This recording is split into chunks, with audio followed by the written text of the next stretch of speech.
Akkam jirtu bakka jirtanitti nageenyi keessan akka urjii samiitti isiniif haa baay'atu. Nuti nagaa jirraa baga nagaadhaan irra deebitanii gara iskoolaar tuubitti dhuftanii chaanaalii kanaaf haaraa yoo taatan subscribe gootanii viidiyoo yeroo hunda hojjennu kallattiidhaan akka isin bira ga'u taasisuu dandeessu.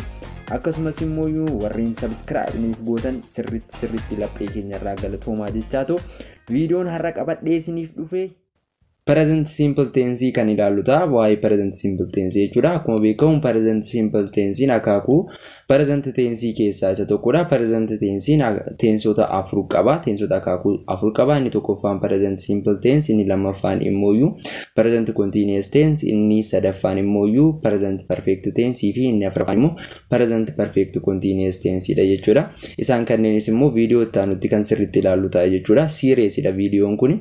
Viidiyoo kana serious isaa hordoftanii tensi dandeettii tensii keessanii sirriitti build gochuu dandeessu. So akka fakkeenyaatitti jechuudha pronounii I, you, we, they yogguu fayyadamtan jechuudha. Pronoun jechuun maqaadha. So I, you, we, they yogguu fayyadamtan maal jettu? I work, you work, we work, they work jenna. Isa immoo she, he, it fayyadamne immoo she works, he works, it works jenna. Okay, kanaafu she work jettan yookaan immoo he work yookaan it work jettan automatically wrong dha. You have to add s add eda'uu qabdu jechuudha. Work kan jedhu kanarratti s eda'uu qabdu. Maybe maalidhaaf isa kaan irratti s eda'uu baanne yookaan immoo isa kan irratti immoo maalidhaaf s edaane she fi he it irratti maalidhaaf s edaane jettanii gaafachuu dandeessu. Sababni s edaane jechuudha she fi he it irratti she, he, it in mine third singular pronoun waan ta'aniifidha. Okay, so kan itti aanu immoo faayidaan present simple tense mine kan jedhutti dabarru. So faayidaan inni jalqabaan present simple tense permanent thing wanta dhaabbataa ta'e tokko ibsuudhaaf kan fayyadamnu present simple tense dhaan. Okay, fakkeenyaaf we live in New York. Nuti New York keessa jiraanna otoo hin jedhe we live in New York. Maayinni dhaabbataadha. New York keessa jiraachuun keenya maayinni dhaabbataadha jechuudha. Namni tokko iddoo tokko yeroo dhaabbataadhaaf waggaa 20 30 akkasumas immoo jiruu isaa guutuudhaaf iddoo jiraatu tokko maal jedhee maaliin ibsuu qaba? Present simple tense fayyadameetu we live in New York jechuu qaba jechuudha. We are living in New York jedham wrongidha automatically. Permanently yoo achi jiraachaa jiraat we are living in New York jettu we live in New York jenna jechuudha. Haaluma saniin immoo he works at a bank. Inni baankii keessa hojjeta. Inni baankii keessatti qacaramee baankii keessa namni tokko hojjetu tokko hojii dhaabbataadhaan kan hojjetu tokko maal jechuu qaba? Maal jennee ibsina? He works at a bank yookaan immoo I works at a bank. Baankii keessan hojjedha jedheetoo ibsachuu qaba jechuudha. Faayidaan inni lammaffaan immoo routines. Maayini routines jechuun immoo wanta yeroo hundaa jechuudha. Specifically yeroo dhaabbataa tokko keessatti irra deddeebiidhaan raawwattu jechuudha. Fakkeenyaaf I wake up at 6 o'clock. I wake up at 6 o'clock. Sa'aatii 6tti nan ka'uudhaan jedhe hirribaa jechuudha. Yeroo hundaa sa'aatii 6tti kan ka'oote present simple tense fayyadamuudhaan maal jechuun qaba? I wake up at 6 o'clock jedhe jechuudha. Yeroo hundaa raawwatiniidhaan irra deddeebiidhaan wanta raawwattu jechuudha. Fakkeenyaaf I go to work at 2 o'clock. Yeroo hundaa hojii sa'aatii 2tti kan kara hojii deemtan yoo ta'e raawwatiniidha. Kanaafu I go to work at 2 o'clock jettu jechuudha.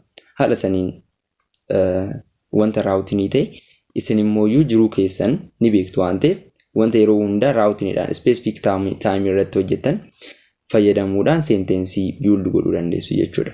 Faayidaan inni sadaffaan immoo facts wanta yeroo hundaa dhugaa ta'e jechuudha. Wanta yeroo hundaa dhugaa ta'e tokko ibsuu yogguu barbaadan present simple tense fayyadamuu qabdu. Fakkeenyaaf the sun rise in east. The sun rise in east. Aduun bahaan baati. Kun yeroo hundaa dhugaadha kan beekame. Kanaafu wanta yeroo hundaa dhugaa ta'e kana yogguu fayyadamtan maayini present simple tense fayyadamuu qabdu jechuudha. The sun rises in east. Rises kan jettu sanadha amma verbiin moti. Kanaafu rises kan jettu sun immoo present verbiin kun maayini present simple tense ibsa. Okay, the sun rises in east jenna jechuudha. Wanti yeroo hundaa dhugaa ta'e inni tokko immoo water boils at 100 degrees Celsius. Bishaan degree Celsius 100 irratti ni danfa kan jedhu yeroo hundaa dhugaadha. Kanaafuu boils kan jedhu sana jechuudha. So boils kan jedhudha verbiini.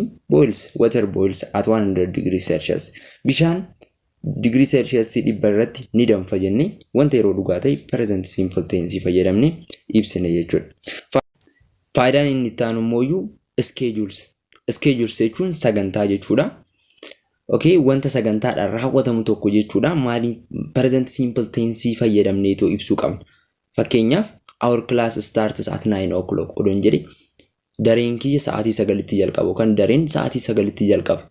Maaliif sagantaadhaan kunis manni barumsaa sagantaa ofii dhaabbataa ta'e qaba. So akkaataa sagantaa sanii our class starts at 9 o'clock jennee jechuudha.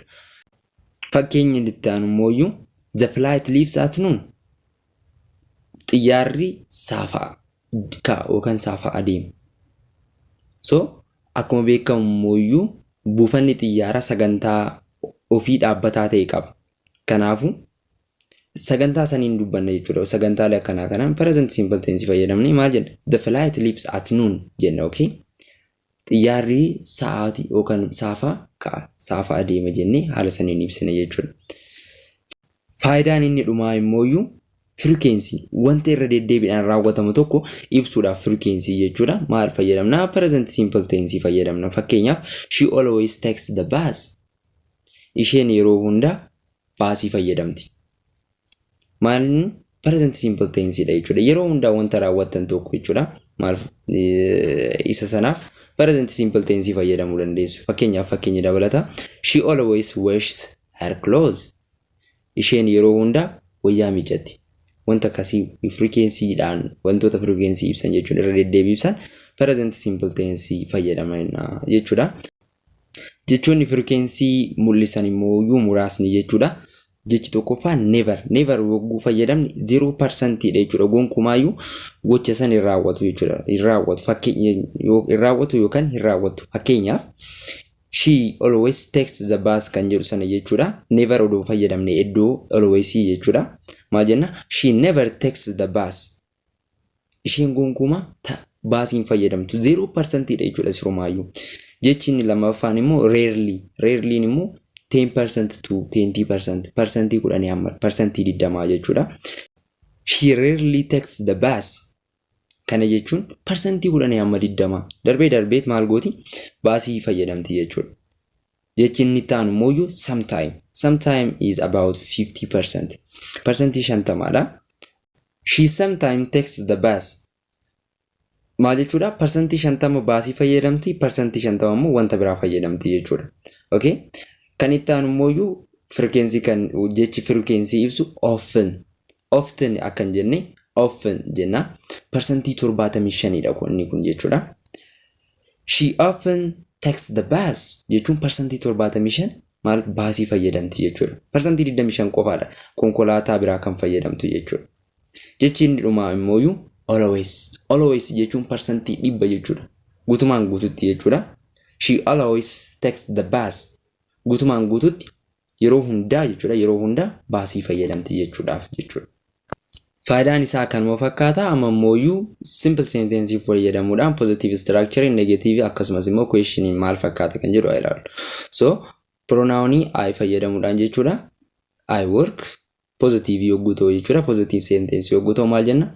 I work, you work, we work, they work jenna. He, she, it dhaan immoo he works, she works, it works jenna. Okay? Negative sentence yogguu ta'e immoo I do not work. By the way, that's the contraction form of do not is don't. Okay? Do not the contraction in isa maani don't jenna. So I don't work or I do not work. You do not work or you don't work. We don't work. Yookaan immoo we do not work.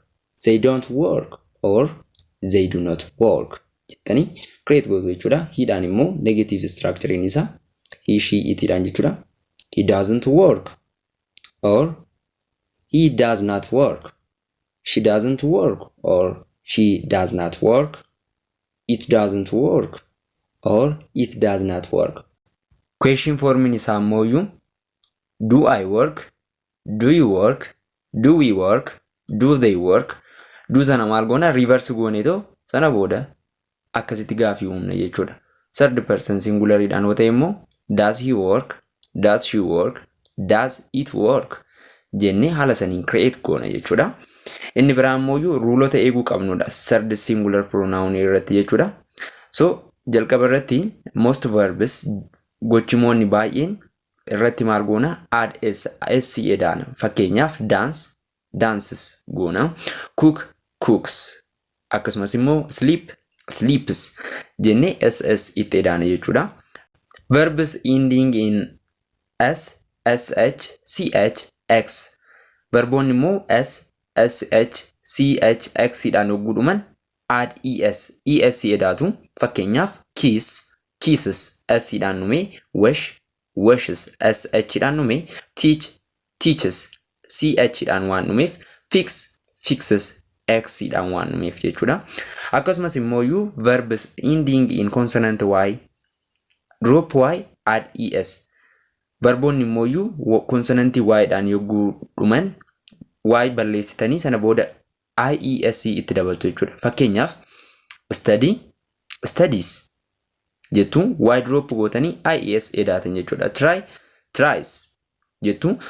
Other verbs verboonni immoo pro jechuudha. Maal gootuuf fakkeenyaaf kan akka go goes, do does, have has jecha haala saniin jechuudha. Viidiyoon ani har'aaf qabadhe kan moo fakkaata ture. Viidiyocha yoo jaalattan like godhaa. Yeroo xinnoo immoo yoo qabaattan koomentii nuuf barreessaa. Akkasumas immoo viidiyoo kana waan ilaaltaniif baay'ee galatooma. Viidiyoo biraatiin ammoo agarruutti immoo nagaan ta'a.